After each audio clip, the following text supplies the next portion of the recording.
Jimi Hendrix, the greatest guitarist who ever lived. September 17th, 1970, London. Hendrix had been struggling for months. Exhaustion, creative pressure, relationship troubles. That night, he attended a party at a friend's flat. He took 9 of his girlfriend's sleeping pills. Monica Dannemann was the girlfriend. German figure skater. She fell asleep beside him around 3 a.m. She woke at 11 a.m. Hendrix was unresponsive. Vomit had blocked his airway during sleep. An ambulance was called too late. Jimi Hendrix was pronounced dead at St. Mary Abbott's Hospital. He was 27 years old. The autopsy confirmed asphyxia from barbiturate intoxication, 9 sleeping pills. One of music's greatest voices silenced forever. He had been due to record new material the following week.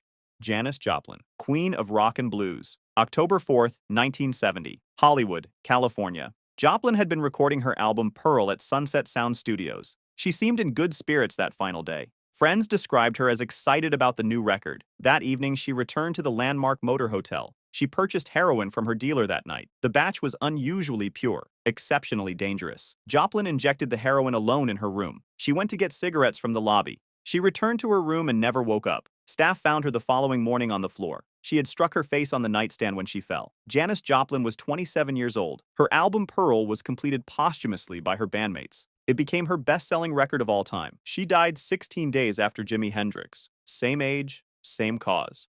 Jim Morrison, the Lizard King. July 3, 1971, Paris, France. Morrison had moved to Paris seeking artistic reinvention. He wanted to leave rock behind and become a poet. That evening, Morrison and girlfriend Pamela Corson went out. They visited a cinema, then a jazz club called the Rock and Roll Circus. Morrison complained of feeling unwell late that night. They returned to their apartment on Rue Beautreillis. Morrison took a bath in the early hours of the morning. Pamela woke to find him there unresponsive in the bathtub. She did not call emergency services immediately. By the time help was summoned, it was too late. Jim Morrison was pronounced dead at age 27. No autopsy was performed in France at the time. The official cause was heart failure. Many believe a heroin overdose in the bathroom was the true cause. The Lizard King died in a bathtub in Paris. Uninvestigated.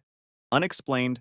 Kurt Cobain, voice of a generation. April 5, 1994, Seattle, Washington. Cobain had escaped a rehabilitation facility in Los Angeles days before. He flew back to Seattle on April 2nd. No one knew where he was for days. On April 8th, an electrician arrived at his Lake Washington home. He spotted Cobain through a greenhouse window. Cobain had been dead for approximately 3 days. A shotgun was found beside him. A suicide note was discovered nearby addressed to his childhood imaginary friend. Cobain had written that he no longer felt the excitement of music. He quoted Neil Young, "It's better to burn out than to fade away." Kurt Cobain was 27 years old. His death marked the end of grunge's golden era. Seattle was never quite the same again. 20 years later, his unreleased recordings still surface online.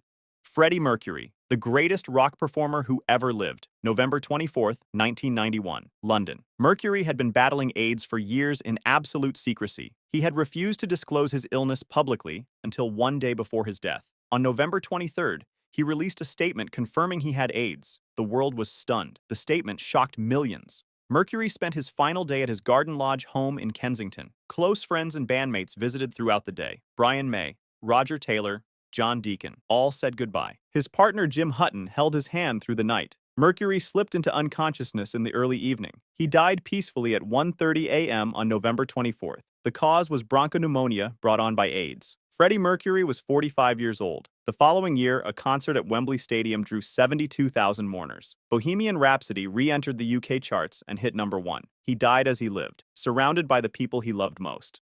Elvis Presley, the king of rock and roll. August 16th, 1977, Memphis, Tennessee. Elvis had been in severe physical decline for months. His final concert had been just 2 months earlier in Indianapolis. Audience members described him as bloated and barely able to perform. August 15th, Elvis played racquetball with friends until 8 a.m. He retired to his bedroom with his girlfriend Ginger Alden. He could not sleep and spent hours reading in the bathroom. Ginger woke at 2 p.m. and found Elvis unresponsive on the bathroom floor. He had collapsed from a cardiac arrhythmia. Emergency services attempted resuscitation for over 30 minutes. Elvis Presley was pronounced dead at Baptist Memorial Hospital. He was 42 years old. Autopsy revealed 14 different prescription drugs in his system. The official cause was cardiac arrhythmia. Conspiracy theories about a staged death persist to this day. The king died on his bathroom floor, alone, at 42.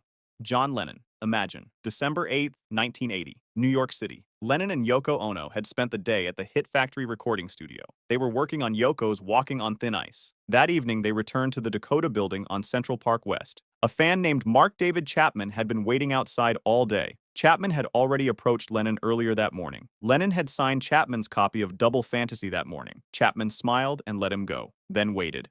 At 10:50 p.m., Lennon and Yoko returned from the studio.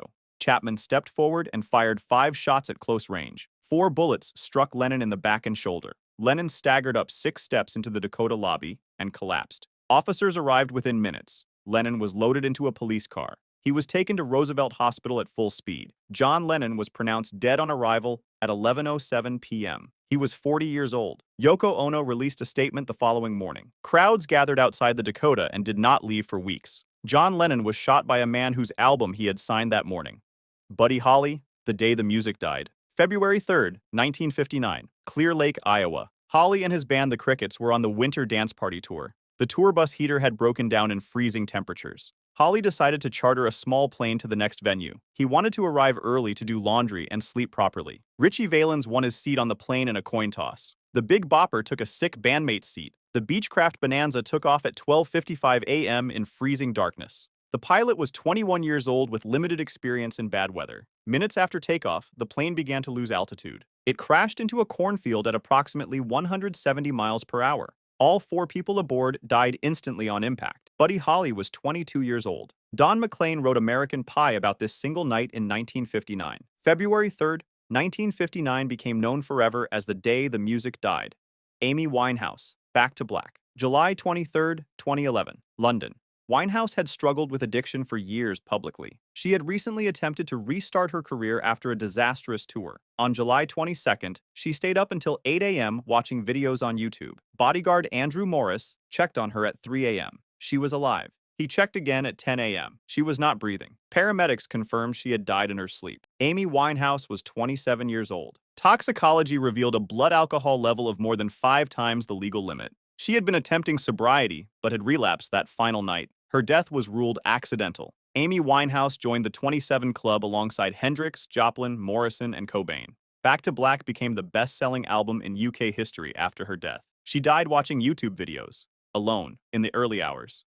David Bowie, Starman, January 10, 2016, New York City. Bowie had spent 18 months secretly battling liver cancer. He had recorded his final album Black Star in complete secrecy. Black Star was released on January 8, 2016, his 69th birthday. Critics called it a masterpiece, his most adventurous work ever. 2 days later, on January 10th, David Bowie died at home. He was surrounded by his family in his Manhattan apartment. His producer, Tony Visconti, revealed the album was Bowie's goodbye gift to the world. Every song on Black Star was a deliberate farewell. Lazarus opened with the line, "Look up here, I'm in heaven." The video showed Bowie on a hospital bed, blindfolded, levitating. He had been filming these videos while actively dying of cancer. David Bowie was 69 years old. He had hidden his illness from virtually everyone except his closest circle. He spent his final 18 months creating art, not grieving, creating. Black Star remains one of the most deliberate farewells in music history. The Starman planned his own exit, note by note, song by song.